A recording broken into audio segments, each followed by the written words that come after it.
বারান্দার চেয়ারটায় আরিফ হেলান দিয়ে বসে আছে। রাতের বাতাস ঠান্ডা, কিন্তু তার মাথায় তখন অন্যরকম উষ্ণতা। পিহুর সামনে দাঁড়িয়ে চোখ লাল হয়েও এখন একটু শান্ত। হঠাৎ আরিফ খুব সিরিয়াস মুখ করে বলে, শোনো। পিহু ভুরু কুঁচকে তাকায়। আবার কি? আরিফ দম আটকে রাখা হাসির সামনে বলে, আজ একটু আদর করি নাকি?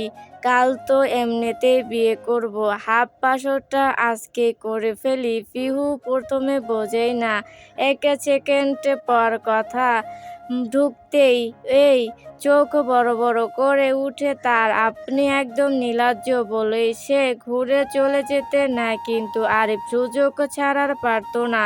হাত বাড়িয়ে পিহুকে টেনে এনে এক ঝটকায় নিজের কোলে বসিয়ে ফেলে বারান্দার চেয়ারে। এই ছাড়েন, কি করছেন? পিহু ছটফট করে উঠে দাঁড়াতে যায়। আরিফ দু হাত দিয়ে শক্ত করে ধরে রেখে একদম দুষ্টু মুখে বলে, এই না, এখন উঠলে কিন্তু শাস্তি। শাস্তি মানে? পিহু চোখ ছোট করে তাকায়। আরো আদর বলেই আরিফ হাসে। পিহু রাগে ফুঁসে ওঠে। লজ্জা করে না বারান্দা কেউ দেখলে? আরিফ চারপাশে তাকিয়ে নাটকীয় ভঙ্গিতে বলে, এই যে দারোয়ান কাকু, বিড়াল নারকেল গাছ, সবাই জানে আমরা কাল বিয়ে করছি। পিহু আর থাকতে পারে না, হেসে ফেলে। আপনার মাথায় একটু বুদ্ধি নেই বলেই সে আরিফের বুকে এক ঘুষি মারে। আরিফ আ করে বলে উঠে, দেখো দেখো, বিয়ের আগেই মারধর শুরু। পিহু উঠে দাঁড়াতে আবার চেষ্টা করে। আরিফ এবার ছেড়ে দেয়, কিন্তু যাওয়ার সময় বলে, কাল থেকে কিন্তু এই চেয়ারটা আমার, আর তুমি আমার কোলে বসার জন্য পার্মানেন্ট। পিহু লজ্জায় মুখ ডেকে ফেলে। চুপ করুন। আরিফ এসে উঠে দাঁড়ায়। তারপর একদম নরম গলায় বলে, যাও, আজ আর জ্বালাবো না। কাল থেকে সারা জীবনের লাইসেন্স তো পেয়ে যাব। পিহু দরজার কাছে গিয়ে পেছনে তাকায়। আরিফ অসহায় দৃষ্টিতে তাকিয়ে থাকে, কিন্তু পিহু আরিফের দৃষ্টি উপেক্ষা করে বারান্দার দরজা বন্ধ করে দেয়। আরিয়ানের বুকের ওপর মাথা রেখে শুয়ে আছে সুখ। ঘর অন্ধকার, শুধু জানলার ফাঁক দিয়ে চাঁদের আলো এসে পড়েছে বিছানায়। রাত অনেক গভীর, কিন্তু সুখের চোখে ঘুম নেই। আরিয়ান ঘুমিয়ে গেছে গভীর ঘুমে আচ্ছন্ন। তার দু চোখ নিঃশ্বাসের ওঠানামা নিয়মিত। আর সুখ গত 30 মিনিট ধরে শুধু তাকিয়ে আছে। এই মুখটা ঘুমের ভেতরও এত শান্ত কেন? সে নিজেও জানে না। মাঝে মাঝে ভাবে কিছু, পরক্ষণে ভুলে যায় আসলে কি ভাবছিল। নিজেই বুঝতে পারে না। হঠাৎ কোনো কারণ ছাড়াই সুখ আরিয়ানের গালে হাত দেয়, আস্তে, খুব আস্তে। আরিয়ান একটু নড়ে উঠে। সুখ এবার আর সহ্য করতে পারে না, হালকা করে আরিয়ানকে নাড়িয়ে দেয়। শোনেন। আরিয়ান চোখ মেলে। ঘুমে আধাখানা চোখ, আধাখানা বিরক্তি। হ্যাঁ, গলাটা একদম ঘুম ঘুম। সুখ একটু থেমে গিয়ে হঠাৎ প্রশ্ন করে ফেলে, আপনি আমাকে কবে থেকে ভালোবাসেন? 1 সেকেন্ড, 2 সেকেন্ড। তারপর আরিয়ান পুরোপুরি চোখ খুলে তাকায়। মাতারা যেন বুঝতে সময় নিচ্ছে এই প্রশ্নটা সে ঠিক এখন শুনছে কিনা। হোয়াট? সিরিয়াসলি? আরিয়ান বিছানায় কোনোই ভর দিয়ে উঠে বসে। সুখ মাথা নাড়ে। হ্যাঁ। আরিয়ান বিরক্ত হয়ে বালিশে আবার মাথা ছুঁড়ে দেয়। এই প্রশ্নটা করার জন্য এত রাতে আমাকে ঘুম থেকে উঠালে?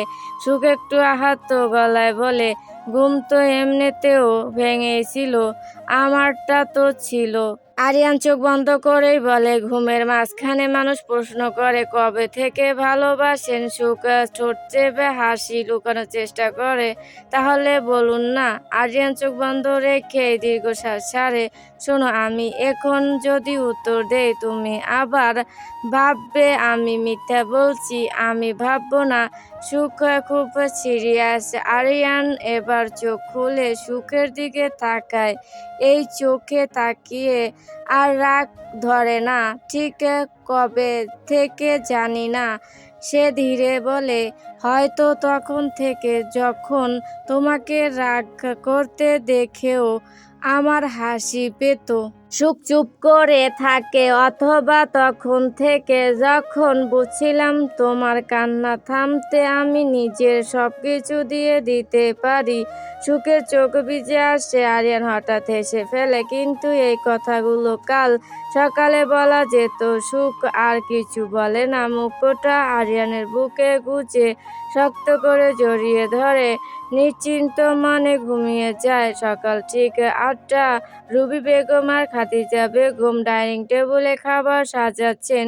পরোটা একদিকে, ডিমবাজি আর ভুনা অন্যদিকে। দুজনের মুখে যুদ্ধ জয়ের হাসি। ঠিক তখনই শহীদ মির্জা ঢুকলেন। ঢুকে চেয়ার টেনে বসলেন না, আগে চারদিকে তাকালেন। ওহ, এত আয়োজন, আজ বুঝি আমি স্পেশাল গেস্ট? খাদিজা বেগম চোখ ঘুরিয়ে বললেন, গেস্ট না, নিয়মিত খাদক। শহীদ মির্জা হাসতে হাসতে বললেন, রুবি দেখছো আমি এই বাড়িতে কতটা অবহেলিত? সবাই হাসছে। ঠিক তখন সিঁড়ির শব্দ।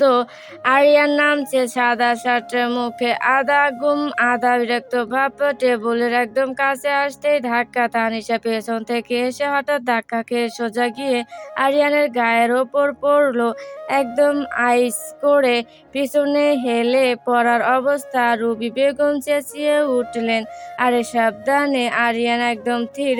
তারপর চোখ তুলে দেখে সিঁড়ির রেলিংয়ে হেলান দিয়ে দাঁড়িয়ে আছে সুখ। মুখে এমন এক ঠান্ডা ভাব, যেন সিনেমা দেখছে। আরিয়ান সঙ্গে সঙ্গে বিরক্ত হয়ে বলে উঠল, ধুর বাল, ডেলি আমার গায়ের উপর আইসা কেন পড়ে? আমার বউ দেখলে আমাকে রামদোলাই করবে। পেছন থেকে আরিফ সুখের ঠিক পেছনে দাঁড়িয়ে একদম সিরিয়াস মুখে বলে উঠল, ঠিক বললে ভাইয়া। এই কথার পুরো টেবিল ফেটে পড়ল। খাদিজা বেগম হাসতে হাসতে বলেন, বউয়ের ভয় এত? 2 দিন আগেও যে বউকে মানলি নে। তানিশা হাত ঝাড়াতে ঝাড়াতে বলল, আরে দুর্ঘটনা ছিল। সুখ তখন ধীর সোজা হয়ে হাঁটলো, কিছু বলল না, শুধু ভুরু কুঁচকে আরিয়ানের দিকে তাকালো। আরিয়ান সেটা দেখেই গলা নামিয়ে ফেললো, মানে আমি তো মজা করছিলাম। আরিফ ফিসফিস করে বলল, ভাইয়া আজ বাঁচতে চাইলে চুপ। আরিফ অফিসে যাবে, তাই একসাথে রেডি হয়ে নিচে নেমে এলো। টেবিলে বসতে শহীদ মির্জা কাগজটা এগিয়ে দিলেন, গম্ভীর গলায় বললেন, চট্টগ্রাম ব্রাঞ্চে তোকে পাঠাচ্ছি। আরিফ চমকে তাকালো। হঠাৎ? হঠাৎ না, ওখানে বড় ডিল, তুই ছাড়া কাউকে ভরসা নেই। আরিফ চুপ, প্লেটে হাত দিল না। শহীদ মির্জা চোখ সরু করে বললেন, 3 দিনের জন্য, তারপর ফিরবি।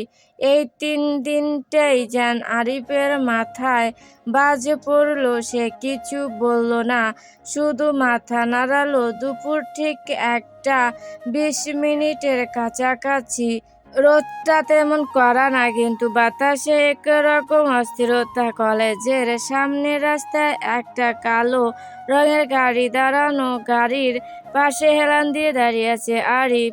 সাদা শার্ট, কালো প্যান্ট, চুলগুলো এলোমেলো, চোখে কালো সানগ্লাস, মুখে কালো ওয়ান টাইম মাস্ক, হাতে ঘড়ির দিকে তাকাচ্ছে বারবার। বুকের ওপর 2 হাত ভাঁজ করে দাঁড়ালো। এই ভঙ্গিটা তার খুব চেনা। যখন আরিফ এভাবে দাঁড়ায় তখন বোঝা যায় সে খুব সিরিয়াস। আজ দিনটা স্পেশাল, কিন্তু তবু আরিফের আজ জরুরি মিটিং আছে, অফিসে যেতেই হবে। তারপরও সে এখানে দাঁড়িয়ে ফোনে একের পর এক কল যাচ্ছে পিহুকে, কিন্তু ওপাশে কোনো সাড়া নেই। আরিফ হালকা বিরক্ত হয়ে মুখের মাস্কের নিচে ফিসফিস করে বলল, আজকেও কল ধরছিস না? কলেজের গেট খুলে গেল। একটার পর একটা স্টুডেন্ট বের হচ্ছে, হাসি, গল্প, ছবি তোলা সব চলছে। হঠাৎ পিহু বের হলো, আজও কলেজ ড্রেস, চুলটা খোলা, একটু এলোমেলো, মুখে সেই চেনা শান্ত ভাব। হাঁটতে হাঁটতে চোখ পড়ল সামনে আরিফ। 1 সেকেন্ডের জন্য পিহু থমকে গেল, চোখ বড় বড় হয়ে গেল। এখানে ভয়ও লাগছে, আবার অদ্ভুত এক মুখটা ভাবে ভালো লাগছে। সে ধীরে ধীরে এগিয়ে গেল। আরিফ তখনও সানগ্লাস পরে আছে। পিহু সামনে গিয়ে দাঁড়াতেই আরিফ মুখের মাস্কটা একটু নামিয়ে বলল, কল ধরছিস না কেন? পিহু একটু জড়তা নিয়ে বলল, ফোন সাইলেন্টে ছিল। আপনি এখানে কেন?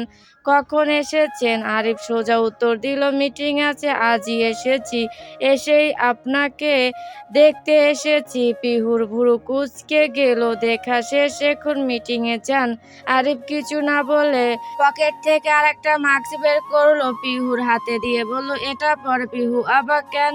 আরিফ খুব স্বাভাবিক গলায় বলল, আজ ধুলো বেশি। পিহু মুখে মাস্ক পড়তে আরিফ হাত তুলে রাস্তার দিকে তাকিয়ে ডাকা দিল, রিক্সা। একটা রিক্সা এসে থামলো। পিহু একটু ঘাবড়ে গেল। আমরা কোথায় যাচ্ছি? আরিফ সানগ্লাসের আড়াল থেকে তাকিয়ে বলল, চল। এই একা শব্দই পিহু চুপ। রিক্সা উঠে পড়লো। দুজন রিক্সা চলতে শুরু করলো। পিহু চারপাশে তাকাচ্ছে। এটা তো অফিসের দিক না? আরিফ গম্ভীর গলায় বলল, হুম। পিহুর বুক ধক করে উঠল। তাহলে? আরিফ অন্যদিকে তাকিয়ে শান্ত গলায় বলল, আজ ছুটি নিচ্ছি। রিক্সা থামলো একটা ছোট অফিসের সামনে। বোর্ডে লেখা কাজী অফিস। পিহুর মাথায় যেন বাজ পড়লো। এটা এটা কোথায়? রিক্সা থেকে নামতেই আরিফের অ্যাসিস্ট্যান্ট আগে থেকেই দাঁড়িয়ে। সে হেসে বলল, স্যার সব রেডি। পিহু হিসফিস করে আরিফকে টান দিল। আপনি কি পাগল হয়েছেন? আরিফ শান্তভাবে বলল, চুপ। ঠিক তখনই আরিফের বন্ধু তিব্ব হাজির, হাতে একটা প্যাকেট। তিব্ব প্যাকেটটা আরিফের হাতে দিল। আরিফ প্যাকেট খুলে পিহুর মাথার ওপর খুব যত্ন করে একটা লাল দোপাট্টা পরিয়ে দিল। কলেজে ড্রেস পরা পিহু, তার ওপর লাল দোপাট্টা অদ্ভুতভাবে ভীষণ সুন্দর লাগছে, মায়াবী। পিহুর চোখে জল এসে গেল। আপনি আমাকে এভাবে কেন নিয়ে এলেন? আমি বিয়ে করব না। আমার খুব ভয় লাগছে। প্লিজ আরিফ ভাই, আমরা চলে যাই। চলেন। আপনি আগে বললে আমি আসতাম না। আমাকে বাড়ি দিয়ে আসুন। আম্মু আব্বু ভাইয়া জানলে মেরেই ফেলবে আমাদের। চলুন প্লিজ। আরিফ ধীরে বলল, বললে তুই পালাতিস, তাই বলিনি। ঢং না করে বিয়ে করব। চলেন। পিহু একটু কাঁপা গলায় বলল, আমার ভয় লাগছে, আমি যাব না। পিহু এই পর্যায়ে কেঁদেই দিল। চোখের জলে নাকের জলে এক করে দিল। 5 মিনিট হতে চলল। পিহু কাঁদছে। এইবারে আরিফ হাত বাড়িয়ে ধরল পিহুর 2 হাতের বাহু। তুই কি আমাকে ভালোবাসিস? আর যদি ভালোবাসিস তাহলে চুপচাপ আমি যা বলবো তাই করবি, না হলে আর সারা জীবনে আমাকে পাবি না। আরিফের কথা শুনে পিহুর বুক ধুক করে উঠল। পিহু আরো জোরে কাঁদতে লাগলো। সে কি করে আরিফকে ছাড়া থাকবে, তা সম্ভব নয়। আরিফ পিহুর হাত ধরে ভিতরে নিয়ে গেল। ভেতরে ঢুকতেই কাজী সাহেব চশমা ঠিক করে তাকালেন। বরকনে কারা? তীব্র হেসে বলল, এই যে। কাজী সাহেব পিহুর দিকে তাকিয়ে বলেন, কনে কাঁদছে কেন? সে কি বিয়েতে রাজি না? পিহু কিছু বলার আগে আরিফ বলে উঠল, বিয়ের সাজ সাজতে পারেনি তো তাই কাঁদছে। আপনি বিয়ে পড়ান। কাজী সাহেব হাসলেন। তাহলে শুরু করি। ঠিক তখনই বিদ্যুৎ চলে গেল। তীব্র চিৎকার করে বলল, এই দেখো, বিয়ে করতে গেলেই লোড সেটিং। পিহু ভয়ে আরিফের হাত শক্ত করে ধরলো। এটা কোনো খারাপ সাইন না তো। চলেন আমরা চলে যাই। আরিফ হালকা হাসলো। হ্যাঁ, সাইন আমাদেরই। মোবাইলের ফ্ল্যাক্স জ্বালিয়ে বিয়ের কাজ চালালো। কাজী সাহেব প্রশ্ন করলেন, আপনি কি রাজি? পিহু চুপ। আরিফ তাকিয়ে আছে। পিহু চোখ বন্ধ করে বলল, জি। তীব্র তালি দিল। আরিফ তীক্ষ্ণ চোখে পিহুর দিকে তাকিয়ে আছে। তা দেখে তীব্র আরিফের কানে ফিসফিস করে বলল, চোখটা নামা, বিয়ের আগে চোখ দিয়ে খেয়ে ফেলবি নাকি? আরিফ তৎক্ষণাৎ চোখ নামিয়ে ফেলল। কাজী সাহেব আবার প্রশ্ন করলেন, আপনি? আরিফ 1 সেকেন্ডও দেরি না করে বলল, জি। ঠিক তখনই বিদ্যুৎ ফিরে এলো। সব কাগজে সই হলো। বিয়ে শেষ। পিহু চুপচাপ বসে আছে। আরিফ সানগ্লাস খুলে ওর দিকে তাকালো। ভয় পাচ্ছিস? পিহু চোখ তুলে তাকিয়ে বলল, একটু। আরিফ নরম গলায় বলল, এখন থেকে আমি অফিসে দেরি করব, মিটিং মিস করব, কিন্তু তোকে মিস করব না। পিহু হাত কসলাতে শুরু করলো। তীব্র দরজার কাছে দাঁড়িয়ে বলল, ভাই অফিসে ফোন দিয়েছি, বলেছি আজকে তুই লাইফে মিটিংয়ে ব্যস্ত। আরিফ হেসে বলল, ভালো করেছিস। সন্ধ্যা নামার ঠিক আগের সময়টা, ঘরের আলো জ্বালানো হয়নি এখনো। জানলার কাছ দিয়ে ঢোকা আলোটা ধীরে ধীরে ফ্যাকাশে হয়ে আসছে। বাহিরে গাছের পাতায় হাওয়া লাগলে যে মৃদু শব্দ হয়, সেটুকুই ঘরের একমাত্র শব্দ। আরিয়ান বারান্দার দরজার পাশে দাঁড়িয়ে আছে, হাতে ফোন, কিন্তু স্ক্রিনে কি আছে সে নিজেও খেয়াল করছে না। তার দৃষ্টি আটকে আছে আকাশে, দিন আর রাতের মাঝখানে সেই অদ্ভুত রঙে। পেছন থেকে সুখ এসে দাঁড়ালো, কিছু না বলে খুব স্বাভাবিকভাবে আরিয়ানের হাতের পাশেই নিজের হাত রাখলো। স্পর্শটা এত হালকা যে আরিয়ান প্রথমে টেরই পেল না। একটু পরে যখন বুঝলো, তখন সে হাত সরালো না, বরং নিজের আঙুলগুলো ধীরে সুখের আঙুলের সাথে মিলিয়ে নিল। আরিয়ান জিজ্ঞেস করলো গলাটা নরম করে, কি বউ, ক্লান্ত লাগছে নাকি? সুখ মাথা নাড়ালো, ক্লান্ত না, আপনার পাশে থাকতে থাকতে ইচ্ছে করছিল এমপি সাহেব। আরিয়ান কিছু বলল না। দুজন পাশাপাশি বারান্দায় দাঁড়িয়ে রইল। নিচের রাস্তায় দূরে হর্নের শব্দ ভেসে আসছে, কিন্তু এখানে এসে সব শব্দ যেন ধীরে হয়ে যায়। সুখ নিজের ওজনটা একটু আরিয়ানের দিকে ঠেসে দিল, খুব বেশি না। আরিয়ান নিজের কাঁধটা সামান্য নিচু করলো, যাতে সুখ স্বেচ্ছায় মাথা রাখতে পারে। সুখ কাঁধে মাথা রাখতেই একটা গভীর নিঃশ্বাস ছাড়লো, যেন অনেকক্ষণ ধরে ভেতর জমে থাকা কিছু হালকা হলো। আরিয়ান মাথা একটু কাত করে সুখের কপালে ঠোঁট ছোঁয়ালো, খুব অল্প সময়ের জন্য। কোনো তাড়াহুড়ো নেই, শুধু একটা স্বাভাবিক স্পর্শ, যেটা বহুদিনের অভ্যাস। ঘরের ভেতর থেকে হালকা আলো জ্বলে উঠল। পাশের বারান্দায় কেউ বাতি জ্বালিয়েছে। আলোটা বারান্দায় এসে পড়তে দুজনের ছায়া দেয়ালে মিশিয়ে গেল। আরিয়ান হাত ছাড়লো না, বরং একটু শক্ত করে ধরলো, ভেতরে যাবে। সুখ মাথা নাড়ালো, আর একটু থাকি। আরিয়ান সম্মতি দিল। সুখ আরিয়ানের শার্টের হাতটা আঙুলে জড়িয়ে নিল। ছোট একটা অভ্যাস, কখনো নার্ভাস হলে, কখনো শুধু কাছাকাছি থাকলে চাইলে এই কাজটা করে। কিছু ভাবছো? আরিয়ান জিজ্ঞেস করলো। সুখ একটু ভেবে বলল, না, আজ ভাবতে চাই না। হাওয়াটা একটু জোরে বইল। সুখ কাঁপলো। আরিয়ান সঙ্গে সঙ্গে নিজের হাতটা ওর কাঁধে রাখলো। সুখ চোখ বন্ধ করলো। আরিয়ান ওর চুলের ভেতর আঙুল চালালো। কিছুক্ষণ পর সুখ রুমে আসলো। পিছনে আরিয়ানের সুখের ওড়নার কোনো ধরে সেও এলো। সুখ বিছানা ঠিক করলো, চাদরটা দুহাতে টেনে সমান করলো, বালিশ দুটো গুছিয়ে রাখলো। ঘরটা নীরব, শুধু রাতের বাতাসে পর্দার হালকা নড়াচড়া। আরিয়ান সুখের ওড়নার কোনা ধরে ধীরে ধীরে তার পেছনে হাঁটছে। কোনো শব্দ নেই, কোনো কথা নেই। এক সময় সুখ আর সহ্য করতে পারল না, একটু বিরক্তি, একটু লজ্জা মিশিয়ে বলল, কি সমস্যা আপনার? এত রাতে কি চান? ঘুমাবেন তো এখন? আরিয়ান থমকে দাঁড়ালো। এক মুহূর্ত নিঃশ্বাসের শব্দটুকু যেন থেমে গেল। তারপর পেছন থেকে হাত বাড়িয়ে একটা সাদা গোলাপ বের করলো। খুব যত্ন করে গোলাপটা সুখের চুলের ভাঁজে গুজে দিল সে। সুখ চুপ হয়ে গেল। বিরক্তির শব্দটা ঠোঁটে আটকে রইল। কোনো কিছু না ভেবেই পায়ের পাতায় ভর করে সুখ আরিয়ানকে জড়িয়ে ধরলো। সেই যে দুপুরে পিহু বাড়িতে এসে ঘুমিয়েছে, রাত 8টা বাজতে চলল, এখনই তার ঘুম ভাঙেনি। আরিফ এখনো বাড়িতে আসেনি, মিটিংয়ে খুবই ব্যস্ত।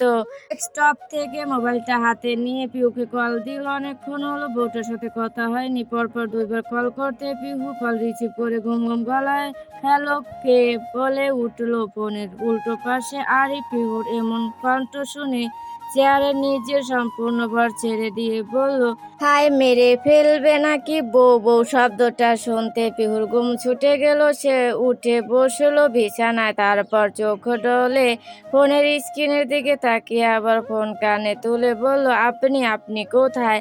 আমি অফিসে যান। শোনেন ম্যাডাম, আমি এসে যান আপনাকে লাল শাড়িতে দেখি নতুন বউয়ের মতো। পিহু লজ্জা লজ্জা মুখে বলল, কেন?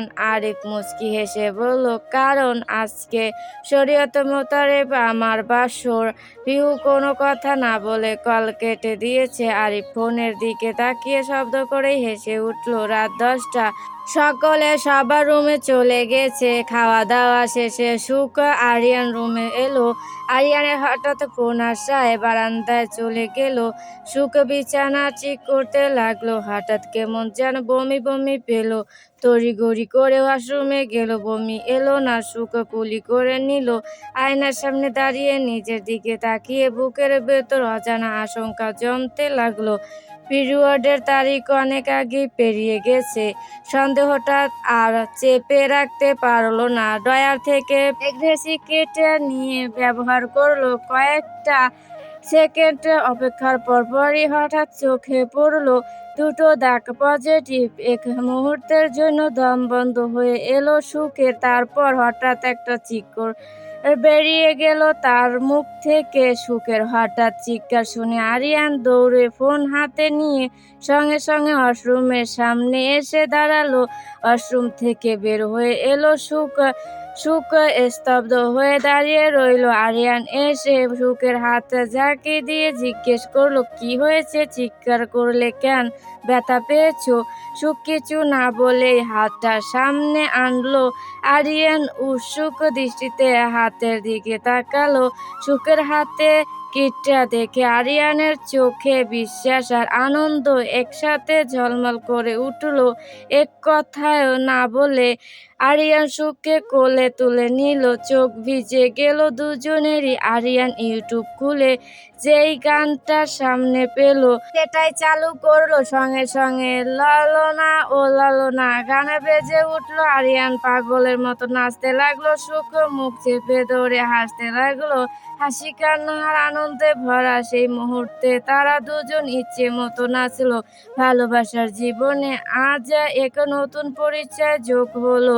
মা আর বাবা নাচতে নাচতে এক পর্যায়ে দুজনে হাঁপিয়ে উঠলো। আরিয়ান আগে গিয়ে বিছানায় শুয়ে পড়লো। পর মুহূর্তে সুখ পাশে এসে পড়লো। দুজনের বুক ওঠানামা করছে। শ্বাসের শব্দে ঘরটা ভরে আছে। তার মাঝে হাসি। আরিয়ান পাশ ফিরে সুখের দিকে তাকালো। সুখ পাখি। সুখের হাসিটা ধীরে ধীরে থেমে গেল। মায়াবী চোখে সে আরিয়ানের দিকে তাকিয়ে রইল। কিছু বলল না, শুধু তাকাতেই যেন সব কথা লেখা। আরিয়ান নরম গলায় বলল, কিভাবে হলো জান এটা? সুখ একটু লজ্জা পেল, চোখ নামিয়ে নিল। আঙুলের চাদরের কোণা মোছাতে মোছাতে বলল, যেভাবে হয় সেভাবেই। আরিয়ান হেসে সুখকে আরেকটু লজ্জা দিতে বলে উঠল, মানে? সুখ লজ্জায় মাথা নিচু করে ফেললো। কিছুক্ষণ পর চোখ তুলে তাকালো। মানে হঠাৎ না, ধীরে ধীরে। ভালোবাসা আর ভালোবাসা থেকে এই আমরা। একটু নীরবতা, শ্বাসের শব্দ আবার শোনা যায়। সুখ ধীরে ধীরে আরিয়ানের বুকে মাথা রাখলো। বুকের উষ্ণতায় চোখ বুজে এলো তার। হঠাৎই ফিসফিস করে বলল, ভালোবাসি এমপি সাহেব। আরিয়ান এক সেকেন্ডও চুপ করে রইল। তারপর হাতটা সুখের চুলে বুলিয়ে কপালে হালকা চুমুক দিয়ে বলল, আমার থেকে বেশি না। সুখ পাখি। এখনো গান বাজছে, যা শুনে আরিফ তোয়ালে দিয়ে মাথা মুছতে মুছতে আরিয়ানের রুমের ভিতরে হুড়োহুড়ি ঢুকলো। কিরে ভাইয়া, এত চিৎকার কিসের, কি হয়েছে? আরিফের কথা শেষ হতে হতেই পিহু হাজির রুমে, পরনে লাল শাড়ি, সম্ভবত খাদিজা বেগমের। আরিফ হাঁ করে তাকিয়ে রইল পিহুর দিকে। আরিয়ান সুখ প্রথমে একটু লজ্জা পেয়েও পিহুকে দেখে সুখ বলল, এত রাতে কেন দুঃখের শাড়ি পড়েছিস? পিহু কি বলবে বুঝতে না পেরে চুপ করে রইল। আরিয়ান আরিফের দিকে তাকিয়ে ইশারা দিল আরিফ পাশে এসে দাঁড়াতে। আরিয়ান কানে কানে বলল, আপনি একই কম্পতে মামা চাচা হচ্ছেন। আরিফ একটা করে চিৎকার করে আবার নিজের হাত দিয়ে মুখ চেপে ধরল। পিহু আর সুখ আরিফের চিৎকারে ভয়ে লাফিয়ে উঠল। পিহু কিছু না বলে রুম থেকে বের হয়ে গেল। পিহু যাওয়ার 1 মিনিট পরে আরিফ বের হয়ে গেল। পিহু রুমের দরজা বন্ধ হয়ে যাওয়ার আগেই আরিফ দরজা ধাক্কা দিয়ে খুলে ফেলল। পিহু উল্টো দিকে ঘুরতে আরিফ পিহুর শাড়ির আঁচল ধরে ফেলে। পিহু একবার আরিফের দিকে তাকিয়ে আঁচল নিজের কাছে টেনে নিতে নিতে গিয়ে উঠল, ও আঁচল ধরে টান দিও না, লাজে মরে যাই। প্রথম রাতে আমি তোমার কাছে ক্ষমা চাই। আরিফ পিহুর আঁচলে একটা হ্যাঁচকা টানে পিহুর কোমর মুঠো বন্দি করে কপালের সামনের চুল সরাতে সরাতে সেও গেয়ে উঠল, ও সুখের পরশ দেব তোমায়, থেকেও না দূরে, শান্তি খুঁজে পাবে আমার প্রেমের আদরে। পিহু লজ্জায় লাল টমেটো হয়ে গেল। তার বলার মতো কিছু নেই। হঠাৎ আরিফ খুব আলতো করে পিহুর আঁচলের কিনারাটা টান দিল। পিহু চমকে তাকালো। এই কথাটা শেষ করার আগেই আরিফ মৃদু হেসে বলল, আজ লজ্জা চলবে না জান। আঁচলটা ধীরে সরে যেতেই পিহু আবার মাথা নিচু করলো। আরিফ আরো সামনে এগিয়ে এসে পিহুর কপালে ঠোঁট ছুঁয়ে দিল। এক ফোঁটা ভালোবাসার স্পর্শ। ঘরের বাতাস ভারী হয়ে এলো। দুজনের নিঃশ্বাস একসাথে মিশে গেল।